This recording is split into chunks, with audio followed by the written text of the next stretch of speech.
Lorden. You know, I create under the name 1985 Poet. That's what my Instagram handle and Facebook is, Twitter. And it's interesting. So I chose that 1985 Poet because I am a poet, not just an Right. artist, but also a poet and writer. Uh-huh. But that's also like, the year I feel like the Most High put someone on this earth to create change, to stand for community and just to be a creator. So I really do stand by that. Although I find myself creating under my real more often than not. Y'all know me to be a visual artist and a poet and a writer and a lover and a friend. Yeah. Definitely, definitely. That's so cool. And so, um, does your name like, or does your birth year, like, how'd you feel when J. Cole came out with that 1985 song? It's so funny. That year I painted a mural in Granada Hills in LA. So when I painted a mural that says "Love is the Revolution" out there, and it was so beautiful because it was 360 views of the mountains. And that was the year that song came out, and I definitely like played the soundtrack while I was painting. I mean, it was hype. That's a good year to be alive. That was a good year to be born. No doubt. That's my mom's favorite year because I always remember whenever she would dye her hair, she'd have this big 1985 Bear shirt, Uh-huh. and it had all kinds of dye on it. But that was her dye shirt, and I always remember I'm like, what? She didn't really like sports. She's like, I just love that '85 Bears team. So There's something about that year. you know what I'm saying? So very cool. Okay. So my first question is, what is your basketball playing style, and how has this contributed to your artistic style, if it has at all? It definitely has. I grew up playing ball. Like my mom wasn't playing no games. She had my sister and I out there on the court since I was 9. We played on an all boys team because they had no girls team at the time. And I remember Mhm. walking into that gym thinking we were trying out for a girls team. I had never played ball in my life, so it was my first time. And to go and see all these boys that were like towering over me, mean mugging and looking at me like, what's going on? Who are you?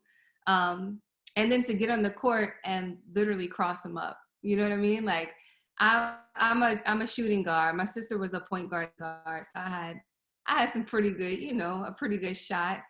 Um, but to not only make the team, but leave a few faces on that court when we left, that felt so good. And then after that, I just continued playing ball into high school, a little bit into college. I played AAU, which is, summer ball. It actually kind of can go around, but, I love basketball. And I think it does translate into my art because, if you played sports, that's resilience, that's practice, that's discipline, it's focus. I think that me as growing up as an athlete prepared me for me, the artist.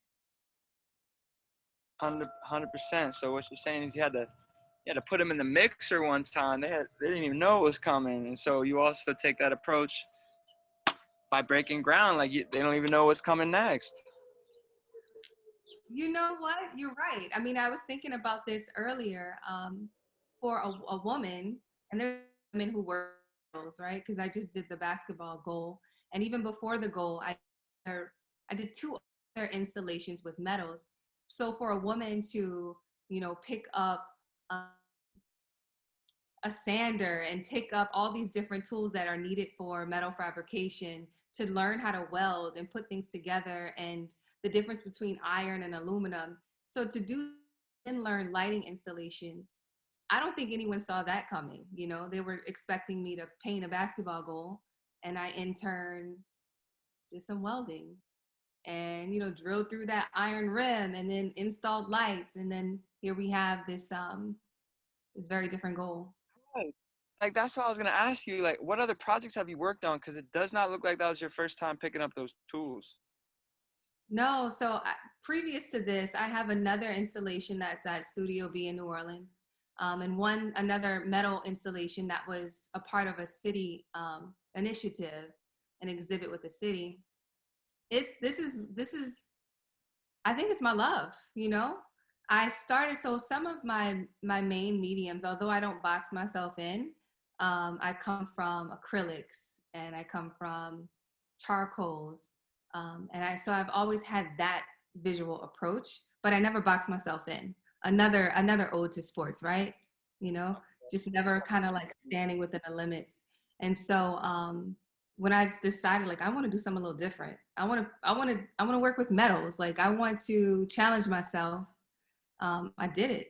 I always say like the only difference between someone who's done it and the person who dreams of doing it is the decision to just do it. And that's what I tell myself, like there's nothing stopping us. Just do it. I wholeheartedly agree. I could not agree more. Um, so it is clear that you were raised within a culture of perseverance. In what ways did your family teach you to embrace the struggle in order to overcome? Oh, that's an excellent question.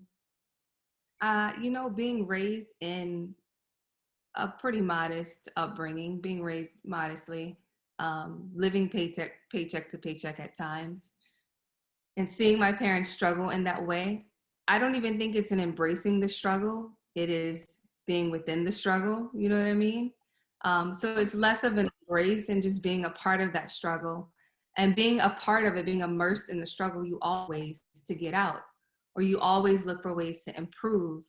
Um, Also, you always honor the struggle because it has its place. You know, we all struggle for a reason. And I think that the way that I was raised in affirmations and loving words and in resilience and working hard showed me or provided me with the skills I need to do what I'm doing now. You know, it taught me to always go above and beyond because the struggle is not enough. We don't have to exist and live in the struggle. It has its place to teach Hmm. us to help us be better. But beyond that, we got to rise above that, you know? For sure. So with that, what would you say is your most crucial daily affirmation, like the most resounding statement that you always live by? It doesn't have to just be one either. hmm there is one. There is really one. There are several, but there's one. I tell myself every day that I am loved and I'm worthy to be loved because we know love is truly the revolution. You know, love is going to change everything.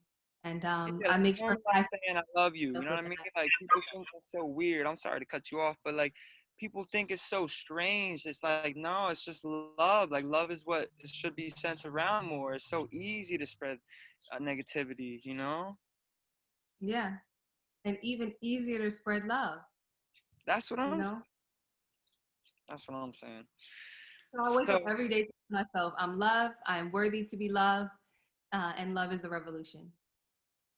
amen to that. So you said, I saw somewhere when I was doing research on you, said we do not bloom from poplar trees. Could you take us through the significance of this quote? Wow, I appreciate you finding that. So I wrote that in um, last one of my last books, which is called A Wish for Freedom. It's a poetry journal that I wrote, and in that prologue, I referenced we do not bloom from poplar trees. You know, then we're in the now, which we know the now is still occurring, but then my people were being hung from poplar trees. And there's a Nina Simone and Billie Holiday song referencing poplar trees. Strange And fruit. so, yeah, strange fruit. Yes, yes. Oh wow, look, I love it already. Yes, fruit. And so it's quite easy today to say we're still seeing people lynched, Right. whether it's we know these are physically happening or they're theoretically happening. And so it's just a reminder to everyone, to everyone who is oppressed, which is these days is quite a lot of people who are being oppressed for their beliefs, for their skin color, for who they are, that we don't bloom from poplar trees. That's not the seed we come from. We don't exist. We don't hang from those trees. You will not see us from those trees. We are the seed of change. We are the seed of revolution. We are the seed of love. So that's what that means. 100%. So yeah, that's such a powerful statement. Um, and I couldn't agree more. So I would say it's clear that you have a commanding presence and a very magnetic aura. How does love, faith, and the idea of a rebirth while still being alive play a role in your artistic process? There's no difference in um, we try to define love so often. I think it's only human to do so. You know, you have romantic love and friendship or familiar love with families. But when you love your community and you have a purpose and love is at the center of their core, there is no difference in love. Love is love, right? The same way that I community, that I put my heart out there for my community. I'd like to think that I do the same for my family because, after all, we are all a part of something bigger than us, which is community. And so that's a very heavy question, but I'd like to think love is the core of what I do. And I don't try to isolate or define what love is. I just try to be it. I find that if I am love, I won't have to figure out how to love. It's kind of like the way that I define peace. Let me try to make this make sense. We always hear people say like, I gotta find my peace of mind. I'm trying to find peace right now. You know, I'm going through it. But I challenged myself a couple years ago. I was standing in the middle of Times Square, and you know New York, and everything is moving around me. Everything was moving. I'm like, if I can be peace in this moment, then nothing can touch me. And I feel the same way about love. If I can be love, I won't have to stress about figuring out what love means or how to love my community or how to love my neighbor. If I am love, I am love. There is no figuring it out, you know? So that's how I view those things. If I am those things at my core, I don't have to figure out how to love you, how to love my neighbor, how to love the next race, how to love someone who's completely opposite of me. I am that. You I just don't know if radiate. that makes sense. Yeah, it's inside of Yeah, me already. like you just radiate that energy and like more Exactly. into the universe because I know people might dismiss that like the energy you put is the energy you receive. I can't stress that enough because just like you said, being whole at your core and being one with loving yourself, it's like that is gonna attract what you want to you. Definitely. You know. So, wrapping up here, I got like some trivial questions. First, I do want you to take us through your backboard. Like, how does your backboard represent the personality of New Orleans, the Crescent City? That backboard is colorful. That backboard is definitely New Orleans. If you saw like my other friends who are also artists on that community initiative, every backboard screams New Orleans. I think that's the beauty of who we are. Every single artist that was a part of this project loves the city and loves their community. So I think that it's my backboard that stood out more. I think that it was a little bit different, and so that's why it won. But every artist who exhibited is amazing, and they love their city. They love New Orleans. Mine's, I like to think it screams New Orleans because it's got the lights, it's got the colors, it's got the flair. If you've ever been to New Orleans, you know that's what we're all about. You go down Canal Street, you go down to the second lines, you go down to anywhere on Claiborne, and that's what you see. You know, you see the lights flashing, you see people partying, you see bright colors, you see people Whole lot coming. of spice. Yeah, you see people coming together. Yeah. It's so like I apologize. It's like I'm cutting you off because it's Zoom, but like if this were a real interview, I'd just be like, whole lot of spice, just be right back to you. It wouldn't be nothing like that. But that's good. Any other ways Um, or anything else you want to add about it? so I guess the goal itself, my basketball goal, aesthetically relates to New Orleans because um, I find that it's a contrast. You know, I use the black and white stripes. New Orleans is very colorful, yes, but we are a city of greatness, and we're a city of improvement. Sure, it definitely symbolizes a lot. It just speaks for itself. Like So, cohesion, yeah, it symbolizes cohesion and color and the flair of the city. okay. So I got three more questions and they're all quick. They're all like either ors. Okay. So we're gonna go classic New Orleans. Classic New Orleans Hornets. We going Baron Davis or Chris Paul?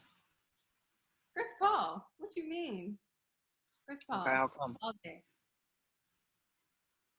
Even when they tried to veto him to go to the Lakers because the Uh, commissioner was a part owner. I know, and it hurt. But you know what? It's Chris Paul all day because Could have been I so love bad. I still have my Okay. Hornets stuff too. I still wear my Hornets hat. I Yeah. like that gear color, like you know, like the old jazz font. How it's like the what you see at the skating rink. That's my favorite. I mean, shoot, I got the little. I don't even know. I got spider cone on, but I got some sort of like teal on my pants. Anyways, are we going Boogie Cousins or Anthony Davis in their prime Hornets years? Oh, I mean, do I kind of want to go with AD. I think I Hmm. got to go with Anthony Davis. Plus, I mean, I grew up with a unibrow, so Yeah. Yep. yeah. Embrace that for sure. And then the last one. This is a tough one. We going Lil Wayne or Master P? Dang. Okay. I'm gonna go. I'm gonna go with Lil Wayne because Lil Wayne said, "G's move in silence like lasagna," and that's something. That's a lyric that I say all the time. Yeah. I also shout Master P lyrics, No Limit lyrics all the time too. But let me go with Wayne. No doubt. Okay. Well, that's all I had. I hope you have a splendid day. Yeah. It was a blessing being able to conversate with you. And when you were speaking about, being whole and love is love, like I felt such just a lift. Like I wasn't even stressed, but I just feel much less stressed and just a burden lifted. So this was a great conversation. I appreciate it. No, I appreciate it too. This was nice, and I get to stare at your beautiful weather. Yeah, you know this. Okay, so I appreciate you. Hopefully, down the line, post COVID, our paths were intertwined. I'm sure. I'm sure. Good people always come together. Absolutely, no All doubt. right. Divine souls. So thank you. All Yes. right. Hope you have a good day. See ya.